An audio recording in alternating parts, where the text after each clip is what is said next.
Namaste yato tasmat tvameva sharanam amadinavando bhakti ragascha bhajanam bhavavedakari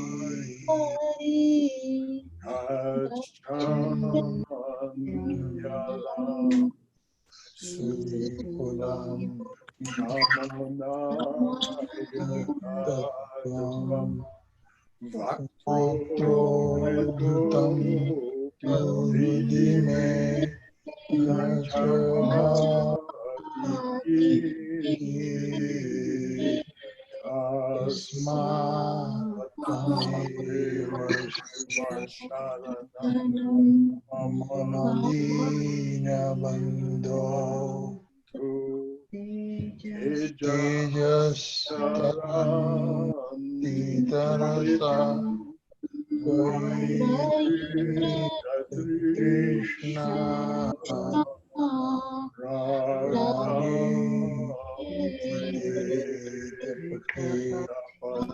Krishna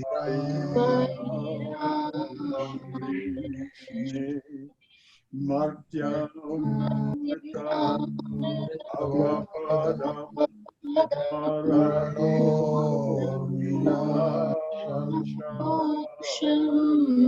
Tasmat Tvameva Sharanam Namadinantu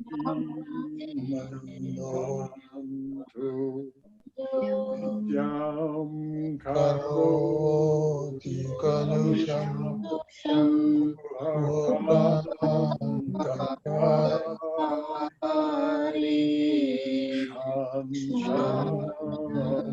Shiva Suvimalam Bhavanam Yasyataham Tuvasharanam Jagade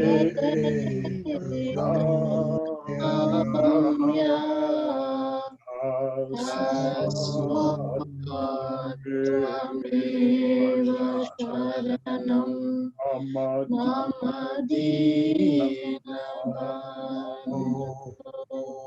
Om Shtapakaya Dharmasya Sarvadharma Swarupihe Avatarya Rama Krishna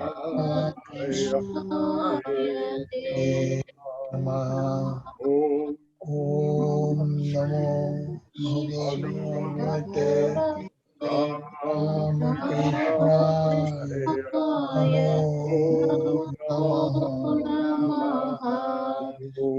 Om Namah Shri Bhagavate Ramakrishna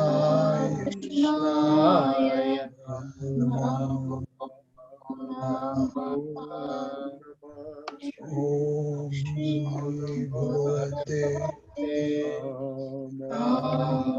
Krishna Namo Namaha.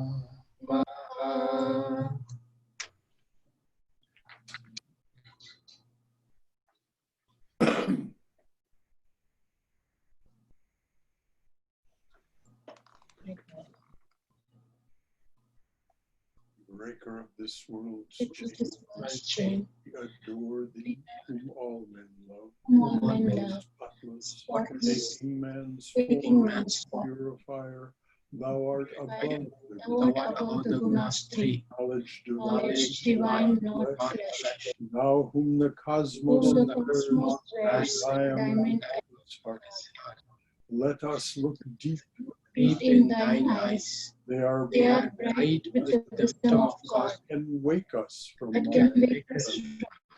Maya's hold fast to thy feet, treading the waves of the world. O drunk with love, God, drunken lover, in thee all paths of all yogas, Lord of the world, thou art ours, born a child of ease of access to us. O merciful, if we take any hold upon God in our prayer, it is by thy grace alone, since all thine austerity were practiced for our sake. How great was thy sacrifice, freely choosing thy birth in this earth, our iron age, to unchain us and set us perfect, whom lust could not taint, passion nor gold nor near, master of all who renounce, fill our hearts full of love for thee. Thou hast finished with fear and with doubt, standing firm in the vision of God, refuge to all who have cast for fortune and friends away. without question, thou Thou shelter us, and the world's great and the world's great sea in its sea shrunk to shrunk to the the puddles puddle of princes. of footprint in the clay. Speech cannot Which hold cannot nor hold mind, thee, yet without thee, yet without thee, it not speak. love, who art partial to none, we are equal before thy sight. Taker away of our pain, salute thee, we are bound. Come to the heart's dark cave and illumine the light Of the light.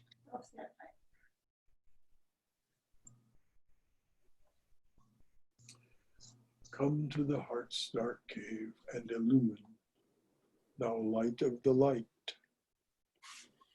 That is what we all are striving for, yearning for. And it's what Swami Vivekananda left us instructions for. Swami Vivekananda was Sri Ramakrishna's emissary and missionary to the West. In 1881, a teenager named Narendranath Datta first met Sri Ramakrishna. According to Narendranath, Ramakrishna carefully trained him for the next 6 years for the mission he was to undertake, though he did not tell him what that mission was until 1893. So the training took 6 years, from 1881, when Narendra was 18 years old, until 1886, when the master passed away. Narendra was then 23. Over the next 7 years, from 1886 to 1893, Narendra became Swami Vivekananda, fit for the work Ramakrishna had in mind.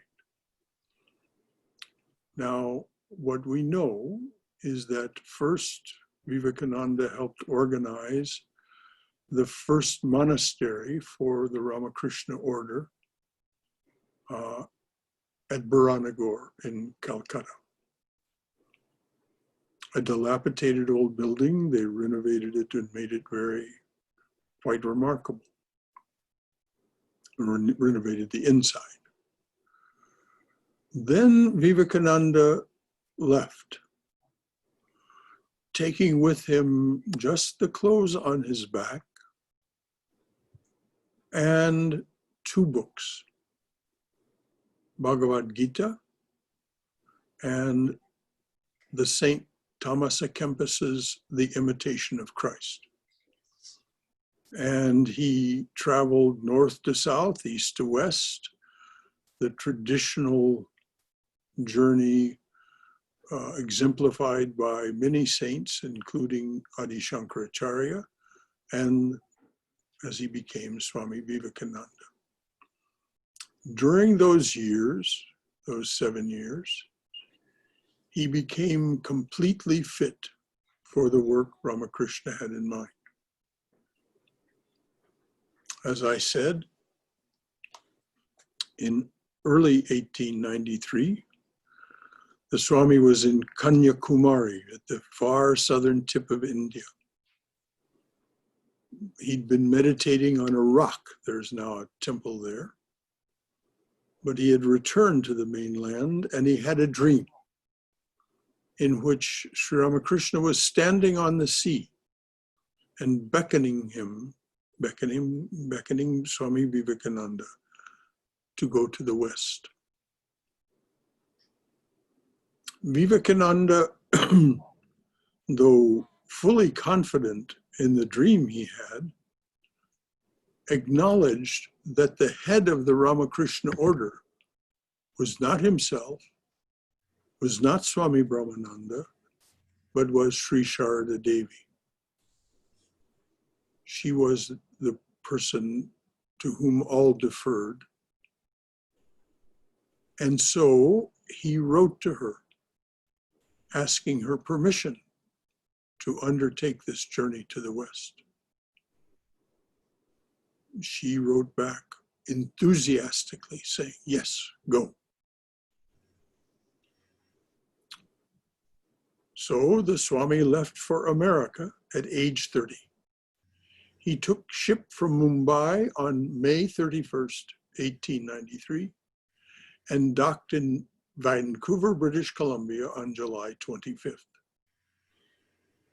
I won't go through all his adventures and misadventures, but it was really quite, if you read about it, it's really quite remarkable what happened as he took a train from Vancouver, British Columbia, headed for Chicago, and then losing money and documents and so on, ending up near Boston and being introduced to the intelligentsia of Boston and Harvard University, Cambridge and so on, Cambridge, Massachusetts, and receiving credentials or authorization for credentials from a professor Wright at Harvard, who remarked of Swami Vivekananda, asking Vivekananda for credentials is like asking the sun for credentials to sign.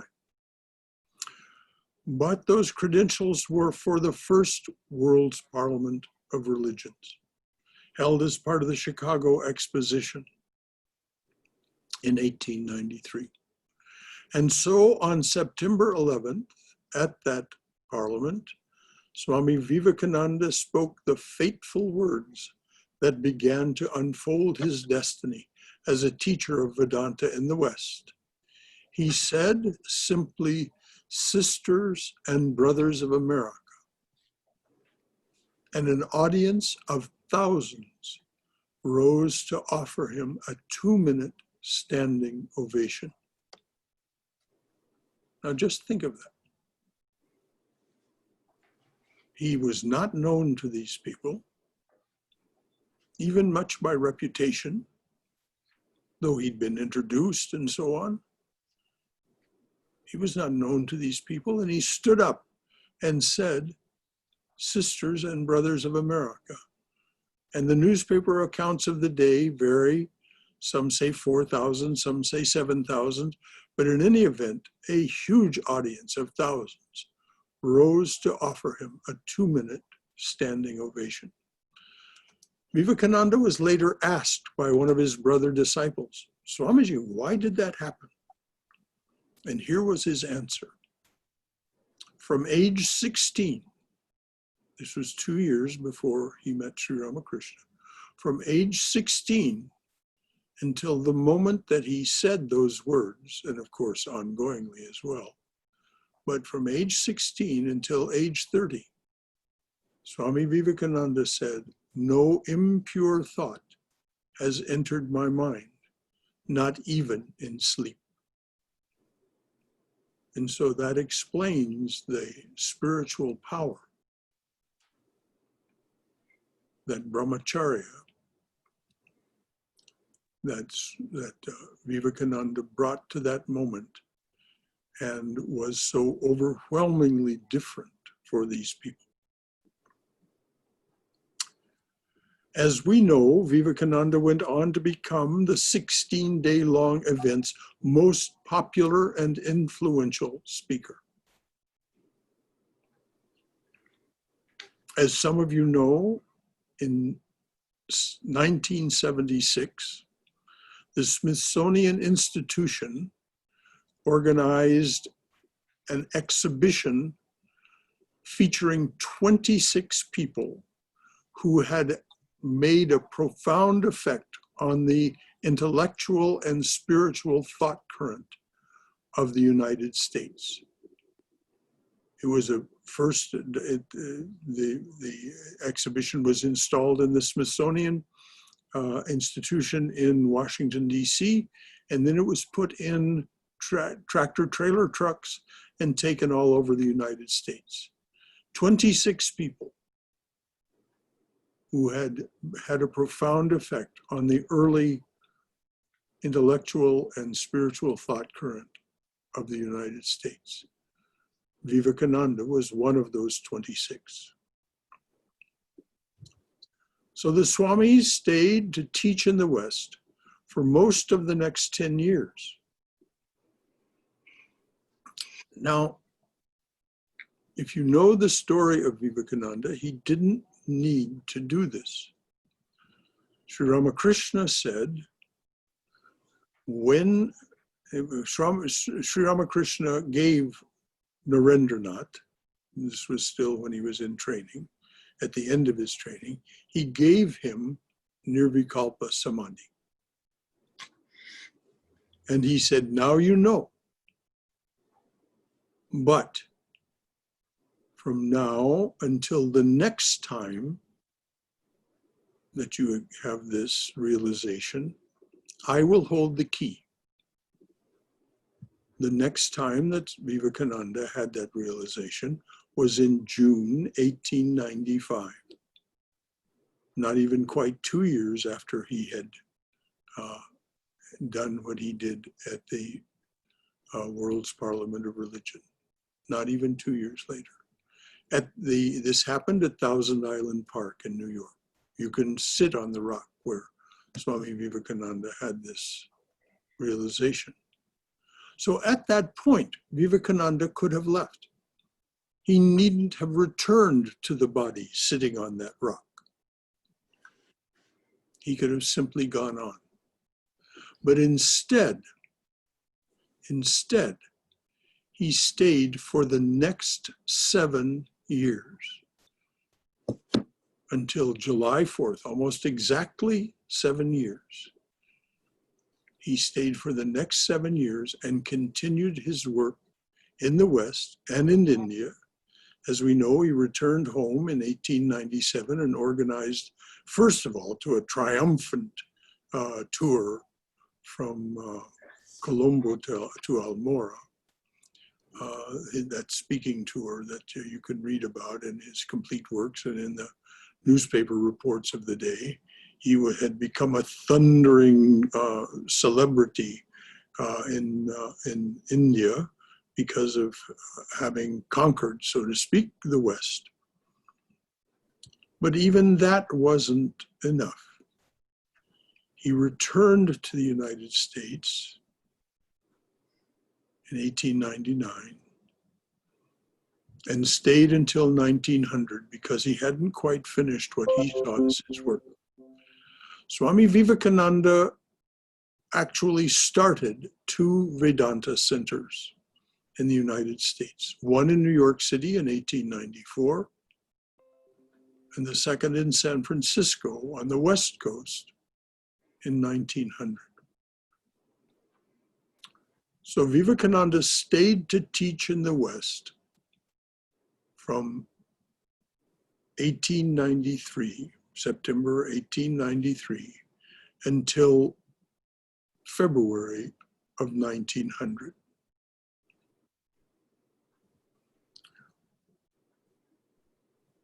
What was he doing here? As he said in February 1895 to the Brooklyn Ethical Association. He was speaking to the Brooklyn, New York Ethical Association. He said these words, "I have a message to the West, as Buddha had a message to the East." I have a message to the West, as Buddha had a message to the East. Swamiji called that message Vedanta. It has resonated with spiritual seekers throughout the Americas from the early 1890s until today. That resonance and what has resulted from it is the reason we're sitting here this evening. Vivekananda started something. As I said, he started personally those two centers, but then he went on to send his brother disciples, Saradananda, Turiyananda, Abhedananda, and others. And then the second wave came, the disciples of Mother, the disciples of Brahmananda, Nikhilananda, Prabhavananda, Sarvagatananda, Satprakashananda, and so on. And then finally, disciples of Swamiji like Swami Ashokananda in San Francisco. And they started these centers. It's not very well known, it's not very much known, but Abhedananda was in Atlanta in 1913 and 1914. The Atlanta Psychological Association, or maybe it was the Georgia Psychological Association, I don't remember, invited him in 1913. He was such a popular speaker. Immediately, they had to hire larger halls and schedule more events for him in 1913. And then Abhedananda, Swami Abhedanandaji, was invited back in 1914. And this time, the Masons were also involved, the Freemasons, the Psychological Association and the Freemasons. And again, it was a triumphant visit to Atlanta. And don't think, I mean, we may think, oh, that was over 100 years ago. Oh, that's no time at all. The resonance of that continues to exist and is the reason that Swami Yogeshananda, whether he knew it or not, felt so compelled to start the center here. As you may recall, it's the only one in the South, other than St. Petersburg, Florida. Now there's a private center in Raleigh-Durham, North Carolina, and there are centers in Texas. But when Swami started this, there was not even a center in St. Petersburg. There was the beginnings of one. So this is the result, we can say the direct result of Swamiji's work and Swamiji's direction of his brother disciples, that we are sitting here this evening studying that same subject that Vivekananda left to us, which he called Vedanta, and which he defined as the four yogas. If you remember, he said each soul is potentially divine. The goal of human life is to manifest that divinity by work or worship or psychic control or philosophy, one or more or all of these. Practice them and be free.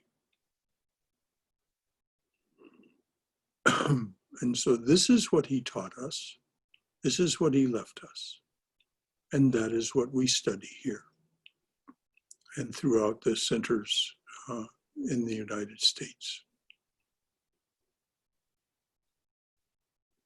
We are so privileged, I feel so personally privileged and joyous to be part of this with you. So I say, as was said to me by one of the great ones, come, let us go forward together to manifest, to fulfill the goal of human life, to manifest that divinity within, to manifest the potential, our great potential. Jai Shri Ramakrishna, Jai Shri Sharda Devi, Jai Swamiji, Jai Swami Vivekananda. And just for those of you who aren't all that familiar, the reason we make a special point of this day, July 4th, is that Swami Vivekananda quite deliberately, as a yogi, he had that capability, he quite deliberately left the body on July 4th, 1902.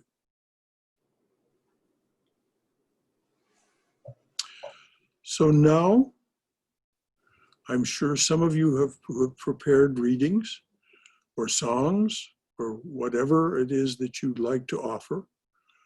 Something about Vivekananda, about this nation, whatever it is that you'd like to offer, please do. And I remind you, please time yourself for 5 minutes, because if you don't, I will have to interrupt you. There are enough of us here that it's almost certain that there will be enough people to fill up the rest of the hour. It's now 7:06, and so please let us begin. Who would like to start? And don't be shy. Just speak out. Who would like to start? Anyone at all?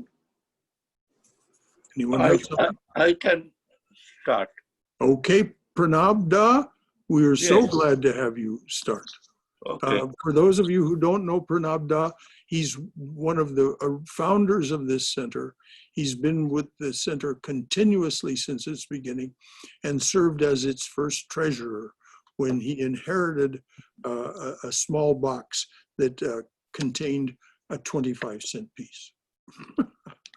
That's the story. And so from that day until this, Pranab Da, Pranab Lahiri, has been part of this center. Pranab Da, please. Thank you very much, Brother Shankara. Could you sit closer to the microphone, please, Pranab Da? Can you hear me now? The closer you sit, the better we'll hear you.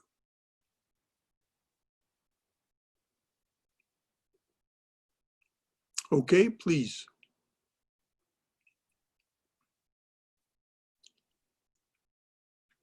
No, we don't hear you, Pranab. You seem to have muted yourself.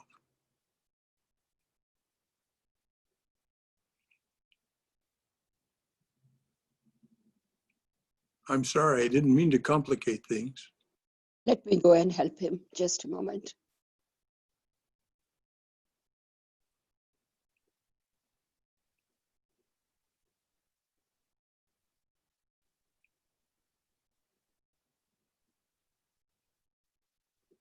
So, can we hear you again?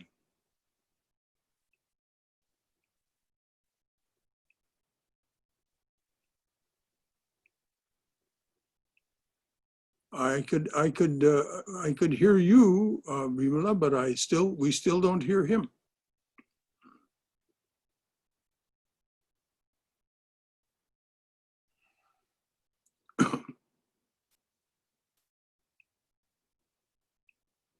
Oh, I'm sorry, Pranab. I didn't mean to complicate things by asking you I was only asking you to sit closer to the microphone so that we could hear you. No, it is on mute. Yes. Can you hear me now? Yes, now we can hear you, and we're glad to hear you. Thank you. Okay. So please go ahead.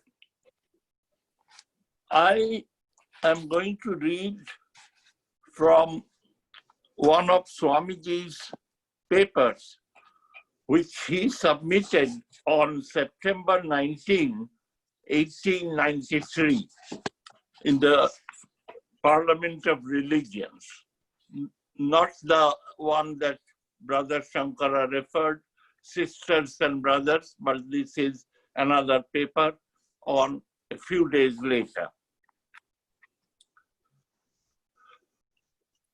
The Hindu believes that he is spirit.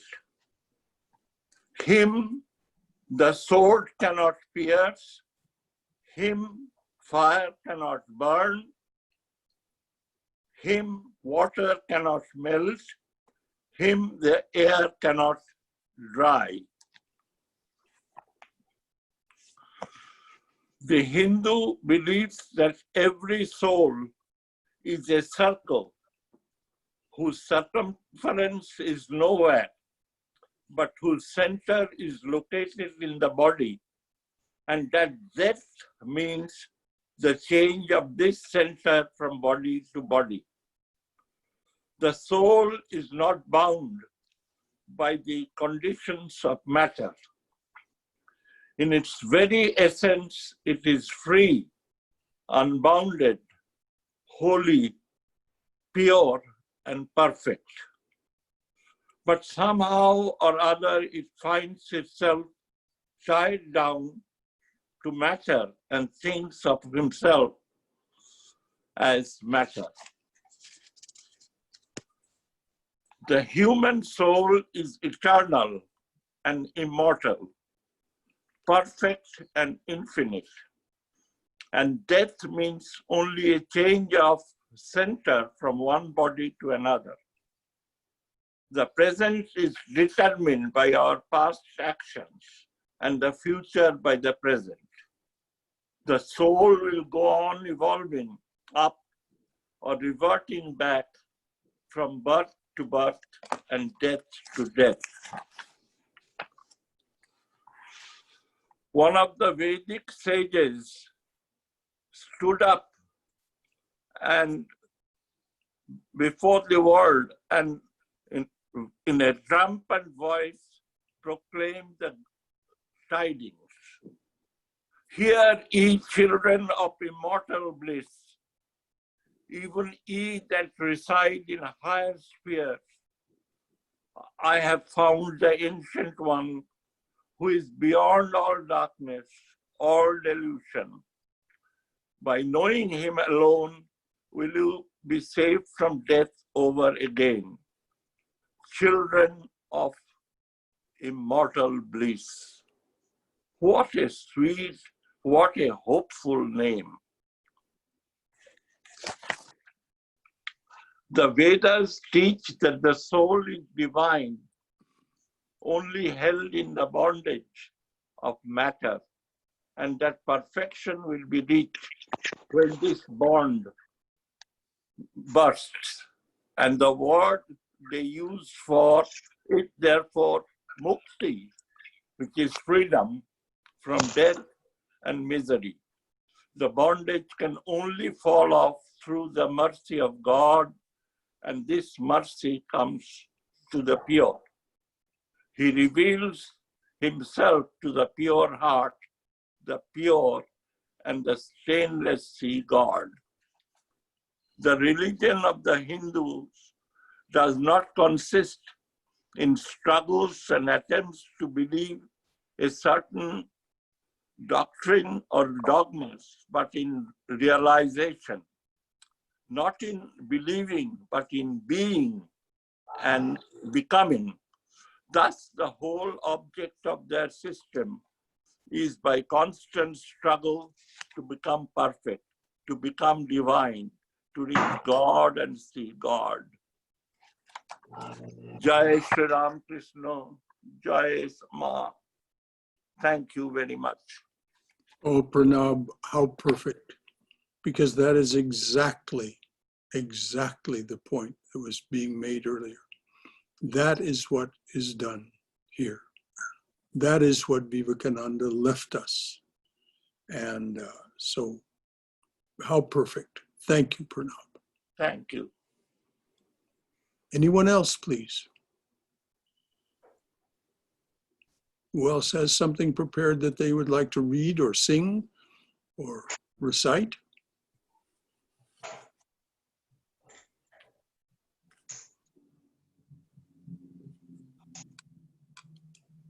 Brother Shankara, this is Haima. Yes, Haima. I just want to read a couple of his quotes, which always I believe in those two quotes. One is, where shall we go to find God if we in our own hearts, every living being? That's one. And there is another one. In a day when you don't come across any problems, you can be sure that you are traveling in a wrong path, by Swami Vivekananda. That's Yes, if it's too easy, you're not on the right path. That's a fact. exactly. And just because it was a little interrupted, I'll repeat that first aphorism, Haima. It happens to be one of my favorites. Yes. You want me to read this again? Please read it again.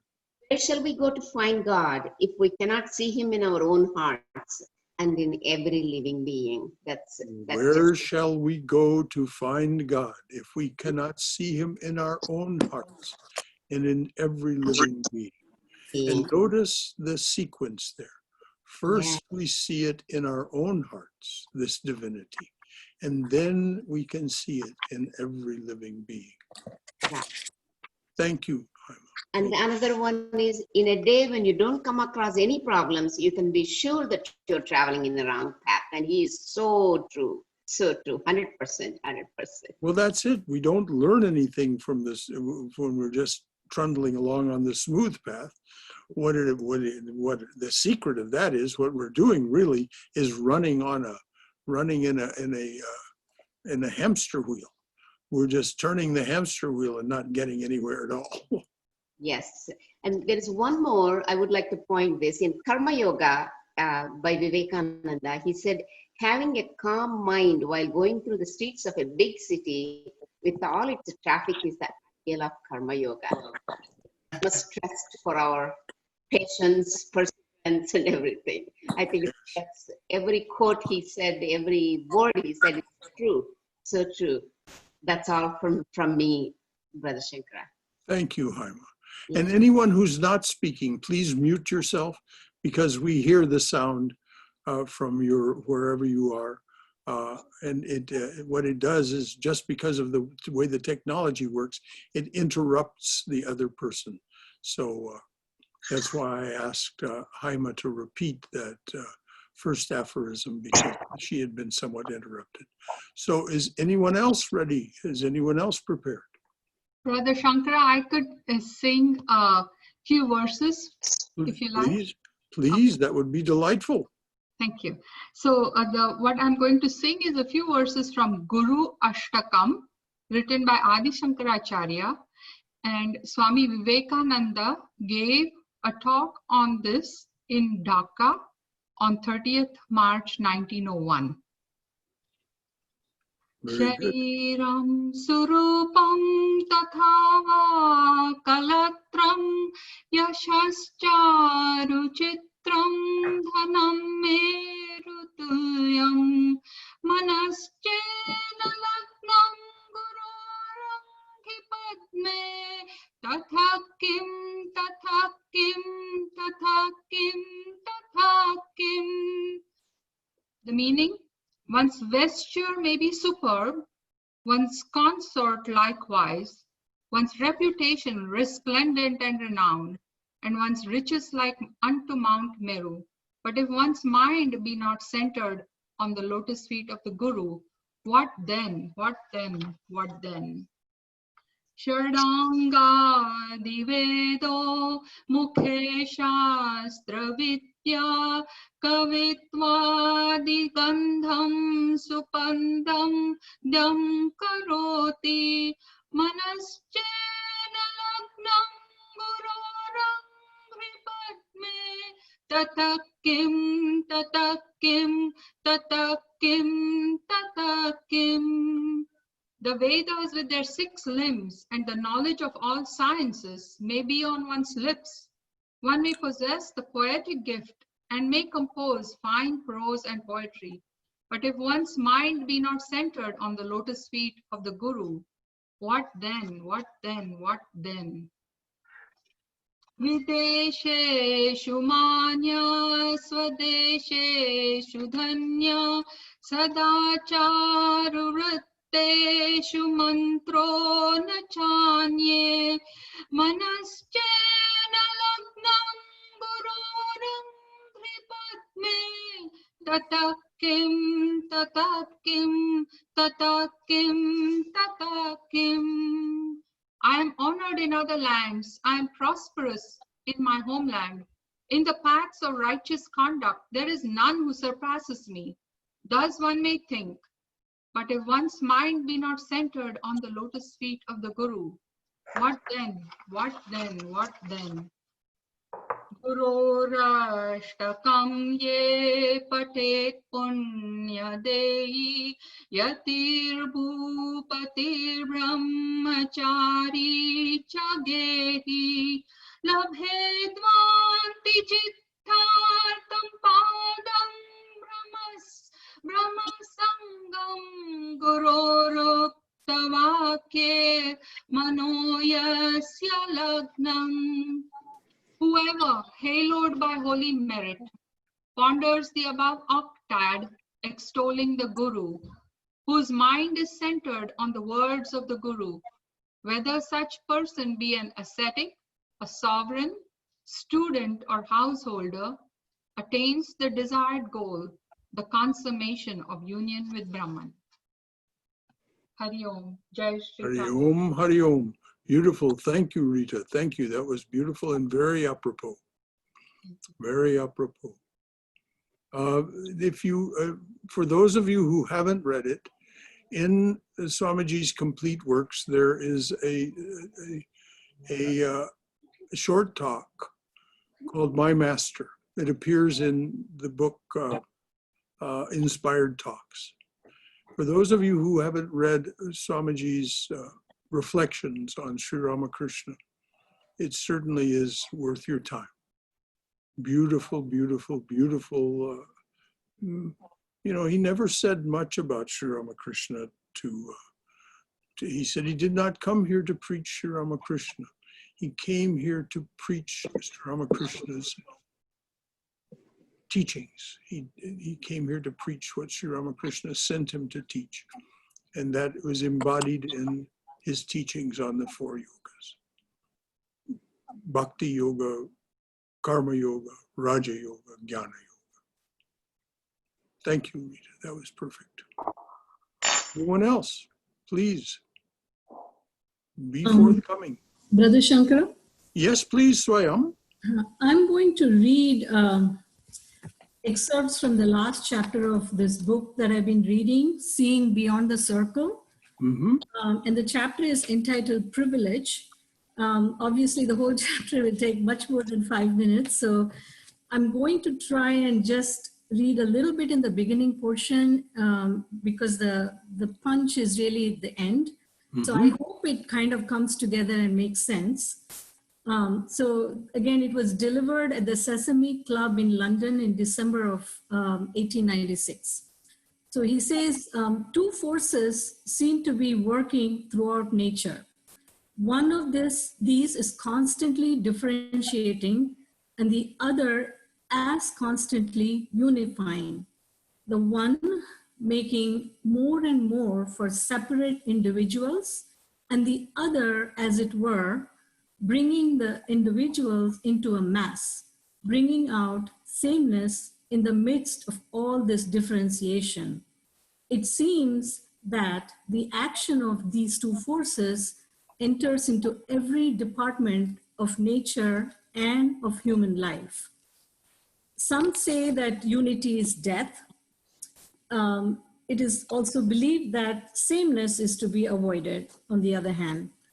The other position says that unity is life.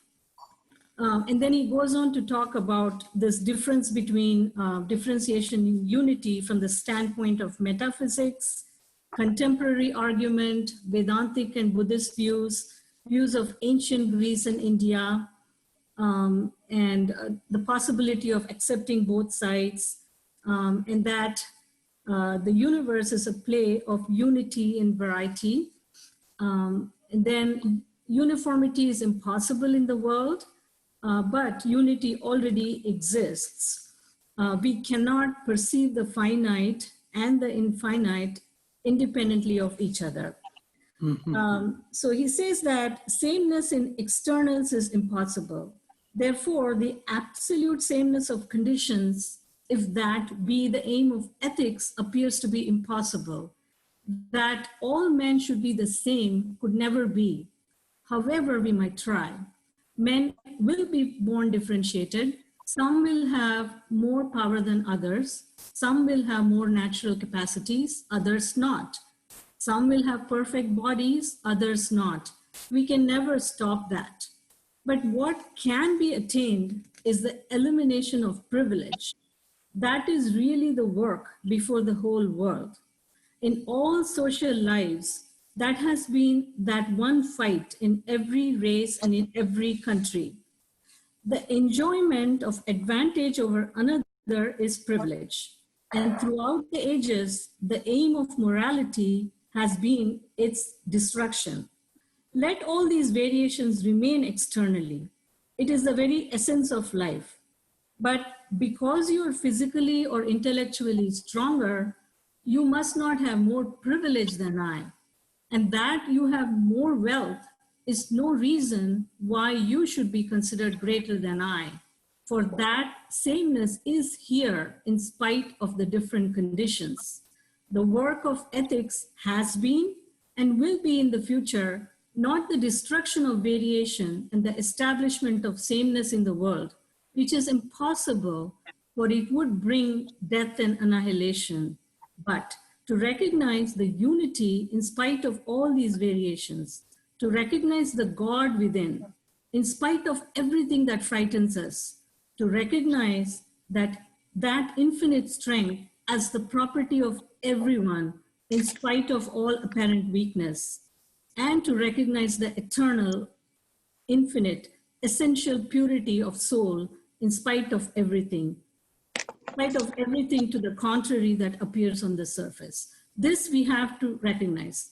Taking one side alone, one half only of the position is dangerous and liable to lead to quarrels. We must take the whole thing as it is, stand on it as our basis, and work it out in every part of our lives as individuals and as unit members of society. Thank you. Thank you, Swayam. Very appropriate to this July 4th and the social and political situation that we find ourselves in. Very, very appropriate. Thank you. And of course, these are the words of Swami Vivekananda. They are full of that purity and power that if we listen to them, if we take them in, if we assimilate them, they will motivate us. They will motivate us to appropriate action and to appropriate thoughts that underlie the actions. Thank you, Swami. Anyone else, please? Can I go, Brother Shankar? You certainly may, Bhagarat. Like I'm also going through many of the quotes of Vivekananda just to keep the pulse of wisdom and the pulse of divine sparks that he has been spreading all his life.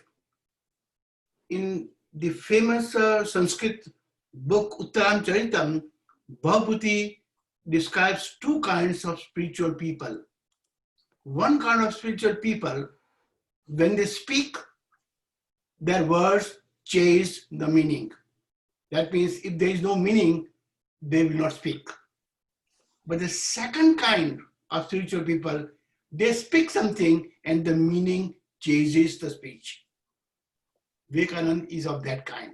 He speaks something and automatically it becomes a spiritual pearl. Yes. And that all his quotes is a steady stream of very powerful, stimulating, inspiring thoughts. And I would share only one of them. Single sentence. The whole secret of existence is to have no fear.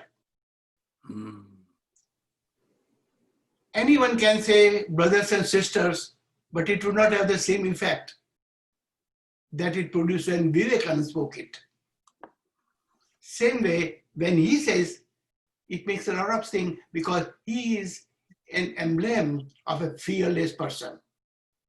But then what is this fear? So I have been thinking about it, and I thought about the same example that he gave from his life, that when the monkeys were chasing him, he was running away.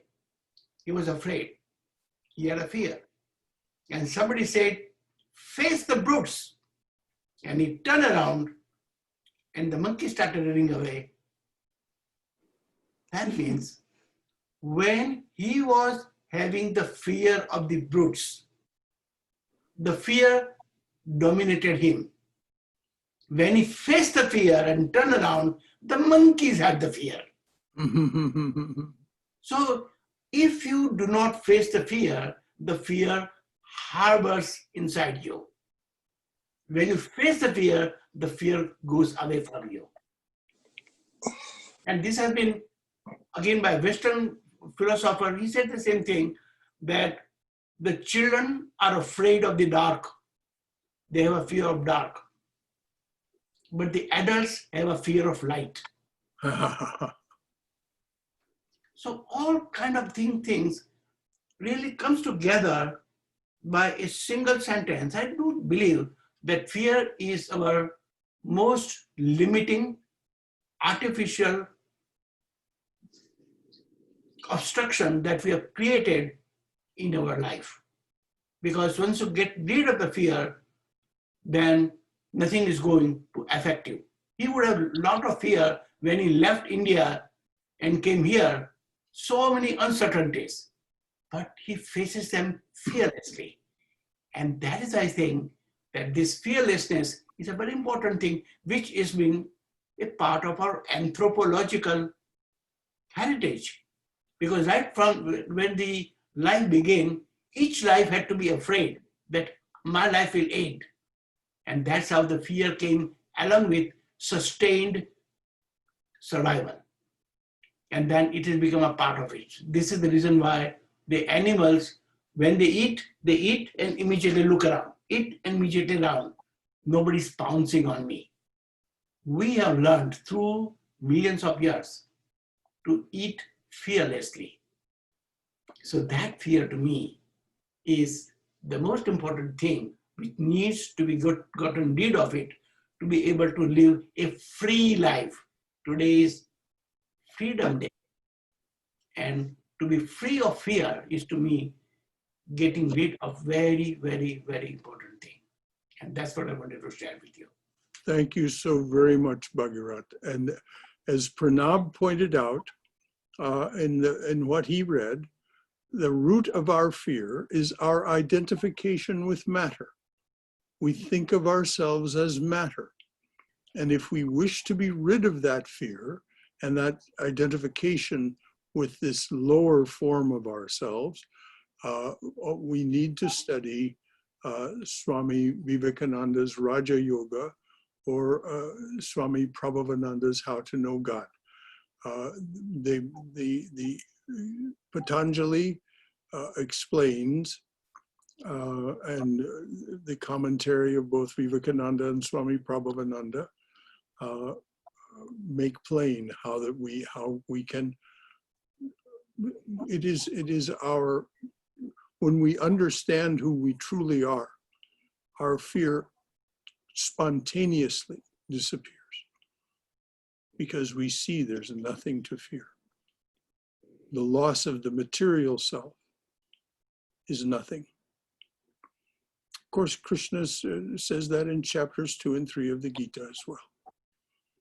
It's many places in the scriptures. Thank you, Bhagirath, for pointing out that fear is our biggest impediment to our progress. In continuation of this thought, may I say something, brother? Of course you may. Thank you. Please. Thank you very much. Talking about fear, as Bhagirath Bhaiya said, that when he left India or when he was alone in West. One thing is that though Vivekananda did not have a cent in his pocket, he had faith. Shivering, hungry, lying on the road, he did not think of himself as a victim, but an adventurer with a mission. Trapped in his human body, longing to free himself of limitations that body imposes, a different side of him, a more pulsating emotional side of him surfaces towards the end, when he aches thinking about his mother, whom he says, I have brought you a lot of pain. Or when he realizes that he has not kept the promise to her, that he'll be taking her on a pilgrimage. But he never ever doubts the choices he made or the path he took. He was fully aware of it. In the end, he offers an eternal light to the universe as a philosopher of a time. The thing about him is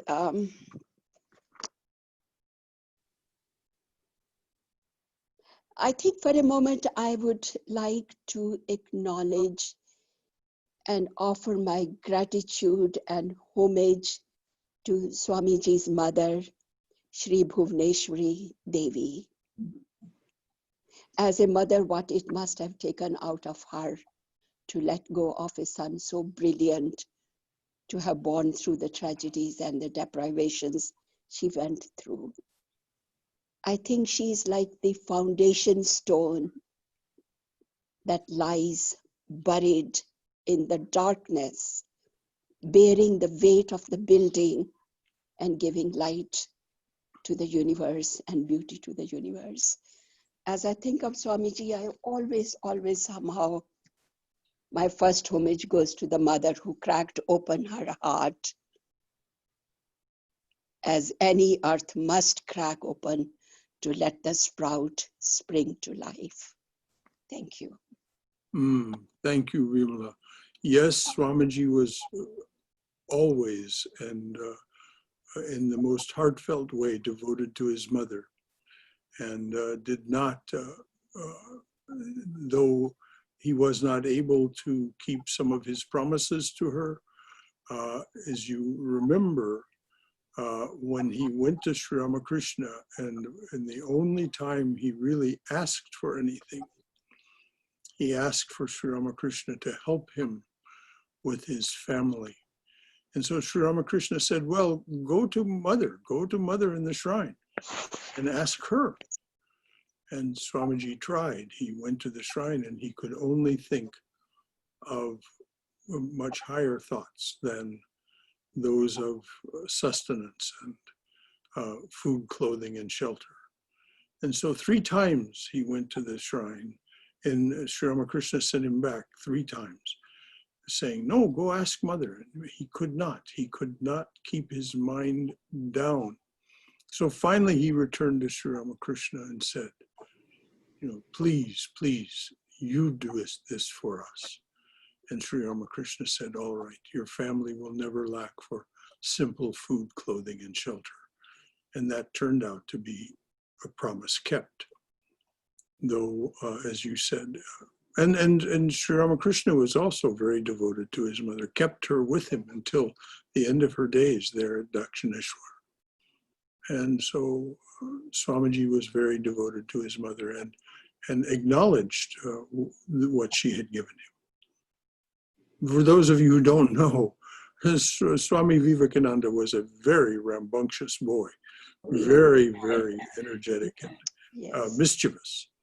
And so his mother would finally have to resort, she said, to pouring a bucket of water on his head and shouting, Shiva, Shiva, Shiva, to finally get him to calm down.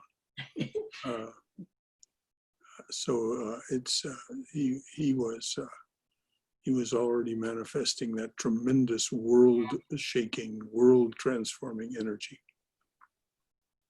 Anyone else? Yes, Thank sir. you, Uma. That was lovely. Thank you. Yes, may I, Please. Brother Shankara? Okay. First, I would like to read some of the verses of what Swami Vivekananda wrote on 4th of July, his poem on 4th of July. Please. It was in 1898. It was written during his return to India from America in 1898 in a houseboat in Kashmir on the Dal Lake. And this is only 4 days before his Mahasamadhi. So that's the background. Now, how I feel when I read the poem, such a lively, bright, positive images throughout the poem.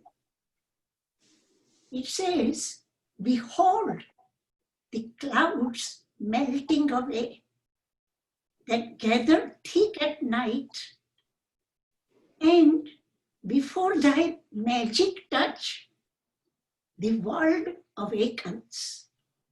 The birds in chorus sing, the flowers raise their heads. Then he talks about all hail to thee, thou Lord of life. O Son, thou sheddest liberty. Some gave up hope, some gave love of their friends. And the next verse particularly appeals to me. Then came the day when work bore fruit, and worship, love, and sacrifice, and the light of freedom of mankind. Till men and women with uplifted head behold their shackles broken, and know in springing joy they are renewed. So here we see throughout the poem the movement from darkness to light.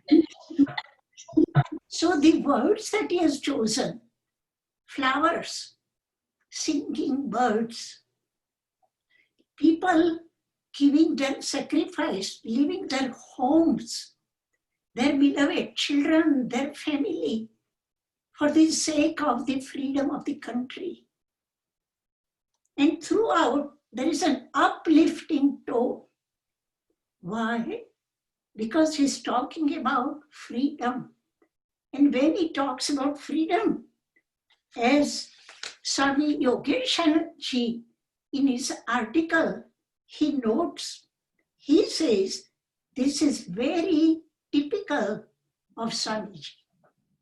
He is always positive, optimistic, and prophetic. And this song, we can feel that he's not only talking about political freedom, he's not talking only about transfer of power. He's talking about the ultimate freedom, spiritual liberation. He's talking about the divinity of the soul. He's not only talking about material freedom. And that's the uplifting message. And I'm also reading something from Swami Yogeshanji's article on Swami Vivekananda on American freedom. Please be mindful of the time, Uma. Yes. How much time I have? 2 minutes. Okay. So he's talking about why did he like that song? He's talking about freedom from arbitrary authority. He's talking about freedom of worship, freedom to assemble, freedom to have speedy public trial. So all these are American criteria of freedom. What Swamiji is mentioning at the end is the dignity of human being. And that is what Vedanta is. Vedanta stands for not only individual human dignity, but also spirituality, about spiritual liberation and about divinity in every person. Divinity is the most important thing that Swamiji taught, or shall I say, talked about to all Americans. He was very highly talking about American, some of the things he loved of America. And that's what Swamiji mentioned. But he also highlighted what they have to learn from the East, and that is not only the dignity, but the spiritual basic essence of every human being. And that is the most important thing. Thank you, Uma. Thank you. Yes, exactly. And this is why he argued against privilege. This is why he said, where shall we go to find God if not in our own hearts and in every living being? Because of that dignity, because of that innate, inherent dignity. It is one of our crown jewels as human beings. That tremendous inherent dignity. Thank you, Uma. That is very good. Anyone else? We do have time. Shankaraji, Yes, Balakrishna ji. can I read something from Of course you may. my talks? This is Swamiji is talking on Monday, June 24th he's commenting on Bhakti Sutras from Narada. Mm-hmm. Extreme love to God is bhakti, and this love is the real immortality, getting which a man becomes perfectly satisfied, sorrows for no loss, and is never jealous, knowing which man becomes mad. My master used to say, the world is a huge lunatic asylum where all men are mad, some after money, some after women, some after name and fame, and a few after God. I prefer to be mad after God. God is the philosopher's stone that turns us to gold in an instant. The form remains, but the nature is changed. The human form remains, but no more can we hurt or sin. Thinking of God, some weep, some sing, some laugh, some dance, some say wonderful things, but all speak of nothing but God. Prophets preach, but the incarnations like Jesus, Buddha, Ramakrishna can give religion. One glance, one touch is enough. That is the power of the Holy Ghost, the laying on of hands, the power which actually transmitted to the disciples by the Master. The chain of Guru power, that the real baptism has been handed down for untold ages. Bhakti cannot be used to fulfill any desires itself, being the check to all desires. Narada gives these as the signs of love. When all thoughts or words and all deeds are given up unto the Lord, and the least forgetfulness of God makes one intensely miserable, then love has begun.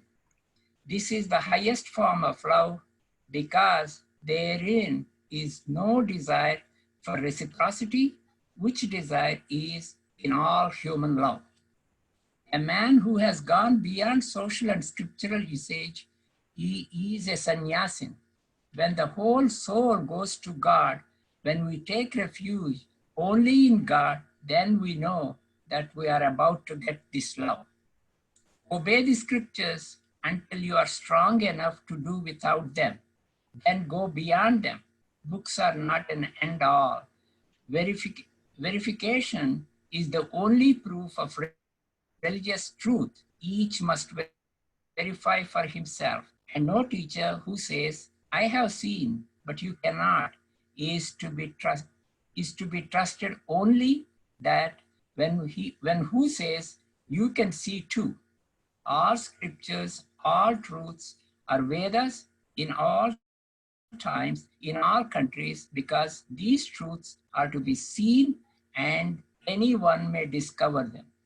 When the sun of love begins to break on the horizon, we want to give up all our actions unto God, and when we forget Him for a moment, it grieves us greatly. Let nothing stand between God and your love for Him. Love Him, love Him, love Him, and let the world say what it will. Love is of three sorts. One demands but gives nothing. The second is exchange, and the third is love without thought of return. Love like that of the moths for the light. Love is higher than work, than yoga, than knowledge. Work is merely a schooling for the doer. It can do no good to others. We must work out our own problems. The prophets only show us how to work. What you think, you become. So if you throw your burden on Jesus, you will have to think of Him, and thus becomes like Him. You love Him. Extreme love and highest knowledge are one. But theorizing about God will not do. We must love and work. Give up the world and all worldly things, especially while the plant is tender. Day and night think of God and think of nothing else as far as possible. The daily necessary thoughts can all be thought through God. Eat to Him, drink to Him, sleep to Him, see Him in all, talk of God to others. This is the most beneficial. I think my time is up. Thank you, Balakrishna.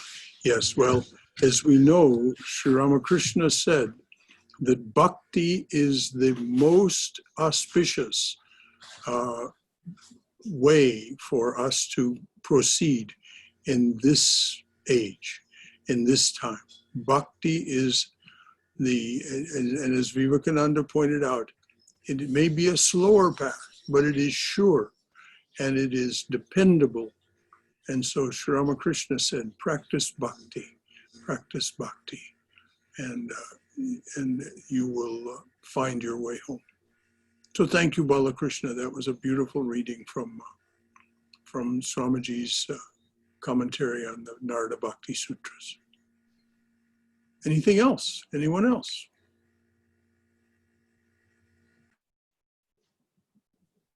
All right then.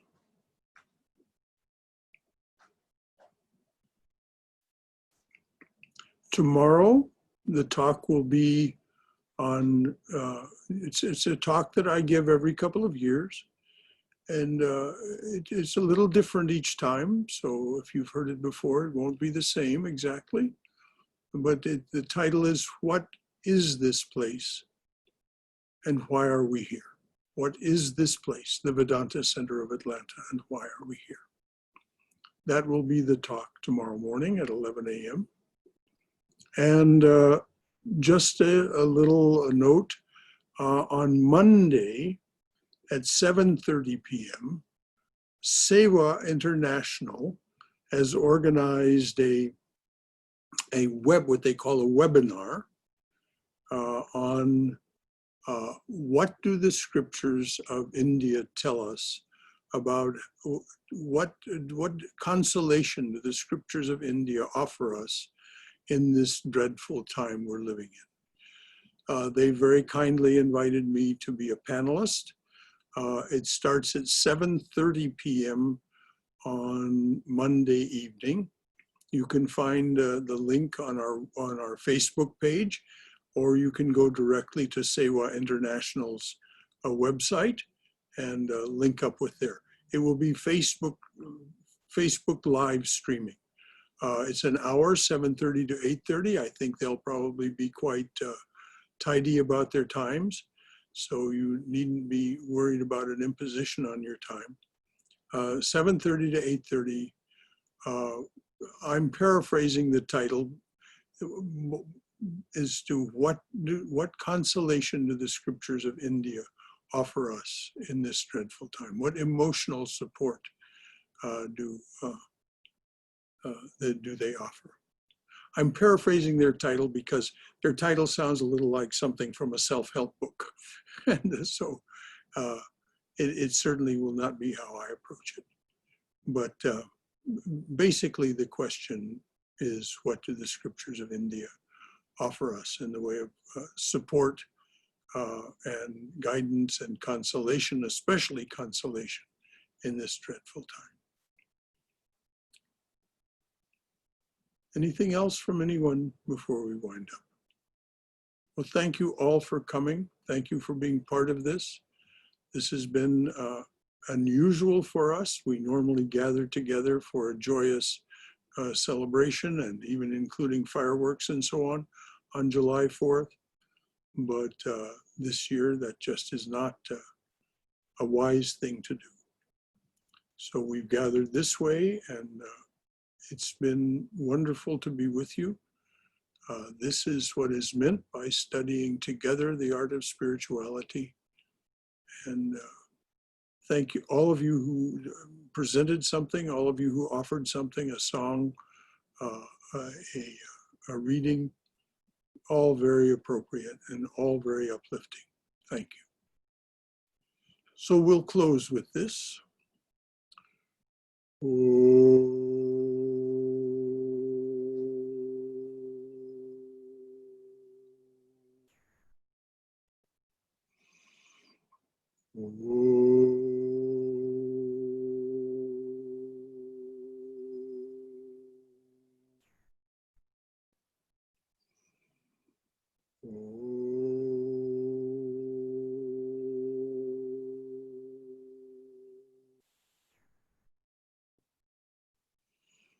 Oh, dearly beloved, a flower at your feet for each one who comes to your open door.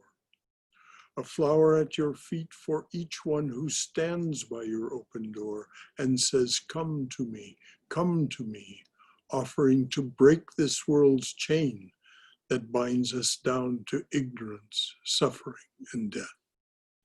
A flower at your feet for each one who takes the path that you have struck through this, your jungle world. Om, Amen. Om Shanti, Shanti, Shanti. Peace, peace. Peace be unto us and to all joyous and suffering beings everywhere. Shanti, Shanti, Shanti. So, as we say when you come here and are leaving from the parking lot, Jai Shri Guru Maharaj Ji Ki Jai, Durga, Durga, Durga. Go in Mother's loving and protective embrace. Be safe. Be happy with what life offers you as best you can. And be very careful of others in this dreadful time. Thank you for coming. Thank you so much. Good night, everyone.